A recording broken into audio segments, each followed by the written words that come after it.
Hey there guys, Fave here, and today we're going to be talking about a hacker. So today's like challenge is, if you've ever seen the moon before, smash that like button. And with that being said, let's talk.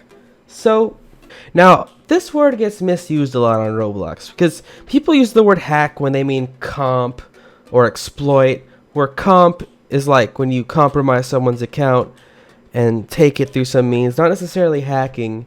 And exploiting is taking advantage of Roblox and messing with in-game stuff, but that's not really hacking.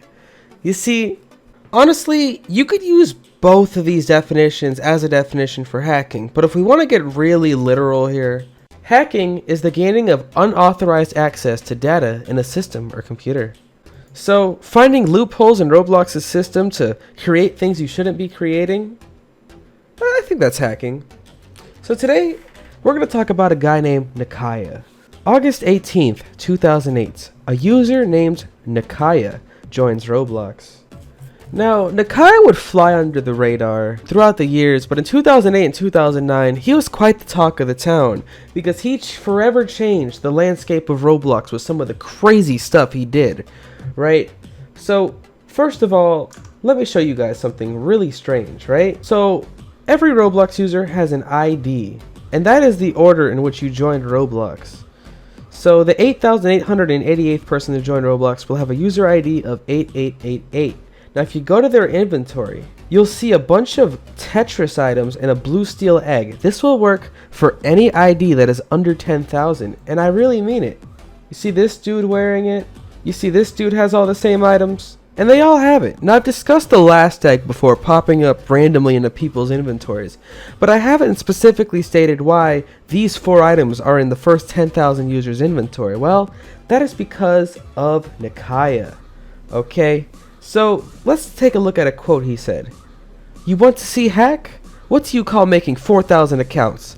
Giving the Rotris accounts to 10,000 people, John and Jane Doe included, wearing the shades along with impossible hats, running ads for free. If you don't call that hacking or exploiting, then you clearly are missing the majority of your brain and should see a doctor about getting a prosthetic one."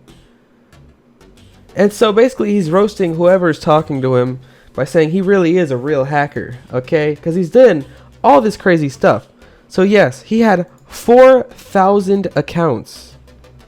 Here is Minish, another infamous user from back then, talking about it. This guy literally has over 4,000 accounts. How did he make so many? And people just search any random number from 8 to 4001 in Nakiya at the beginning. So basically, he has the name Nakiya and then every number that goes from 1 to 4,000 all the way back into 2008.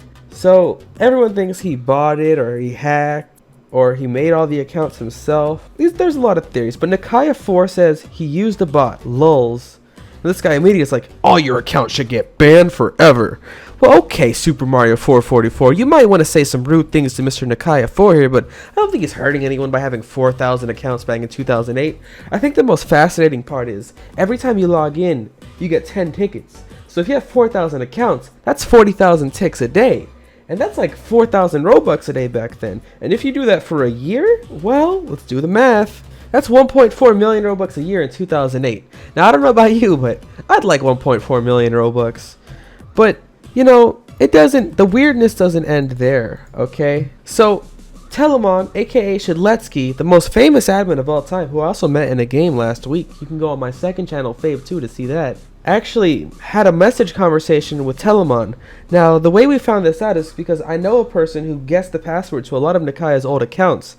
So, anyway, here's Nakiya messaging Telemon in 2008, aka Shedletsky.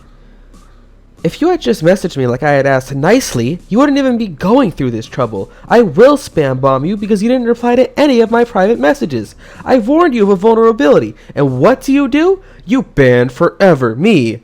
I may not be an admin, but I know stuff. I'm not just some 8-year-old. You have started a war, Telemon." Shedletsky says, "LOL, if I had to guess, you're a 13-year-old Scripps kitty. Plox." "Ho ho, you are nearly right. I am a 14-year-old script kitty. However, I do my best not to act noobish, as one would say here on Roblox. I am surprised you responded to my message at this time. I apologize for all of my rude behavior, but I still think you should know that your terminal server port is open."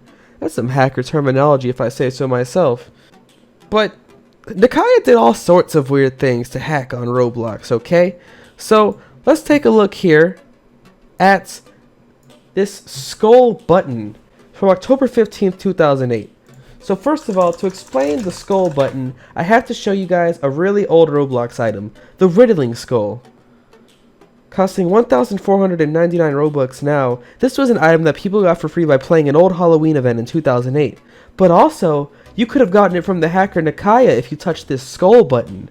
So this button actually gave people a real hat on Roblox when they touched it.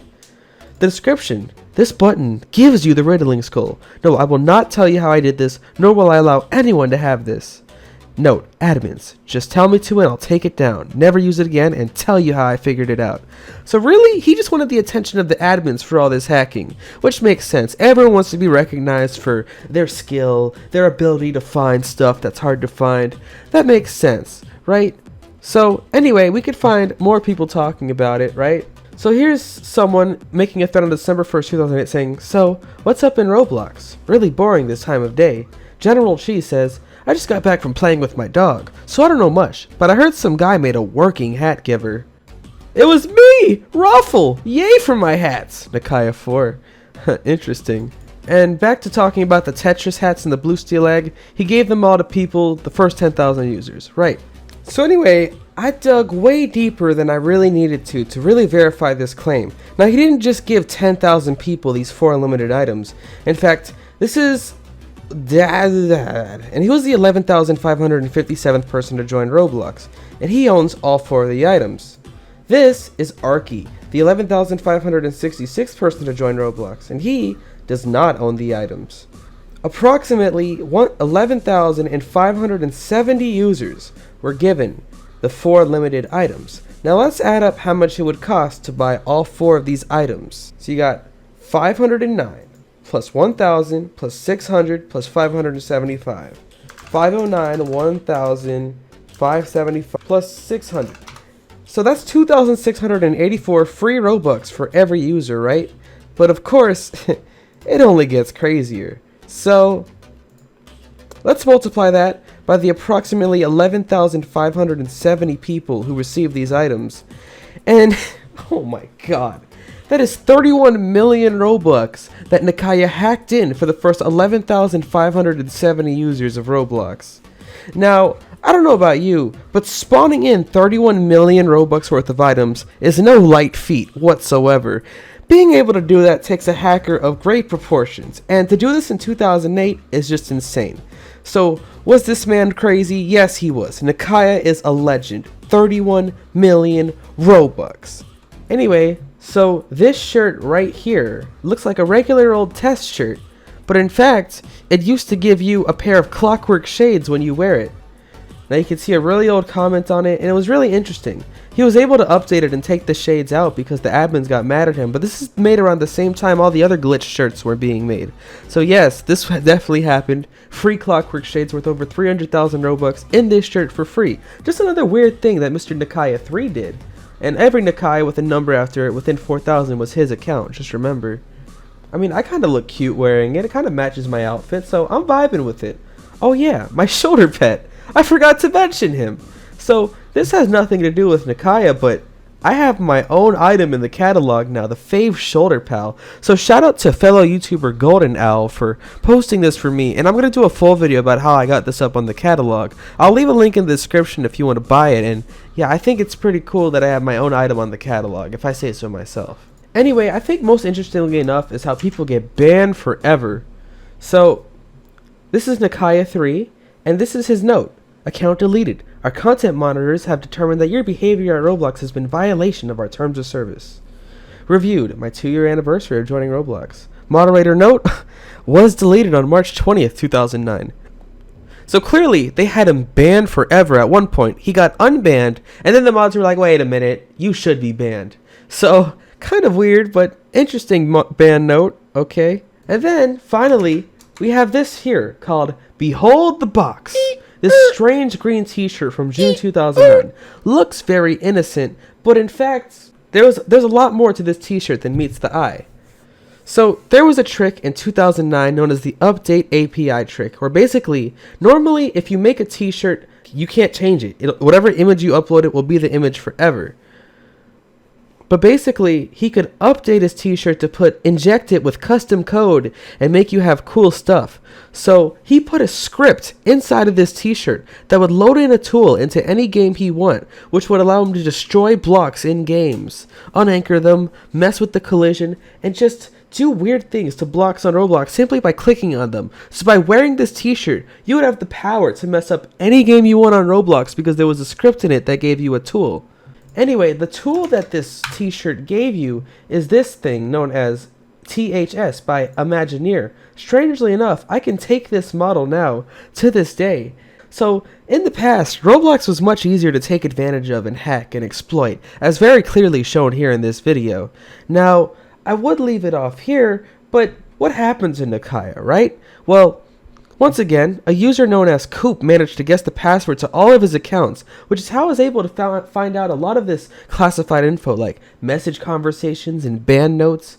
So shout out to Coop for that. Shout out to my main ghostwriter JH Zugsus for taking the interest to research this stuff, and shout out to a user named Harkinian, one of the members of Tubers93, for going deep into some of the technology and the scripts that went into Nakiya's stuff, okay? So shout out to all three of those people for helping me with this video, and thanks for watching. Make sure you smash that like button. Let me know if this is interesting. I know this is kind of all over the place.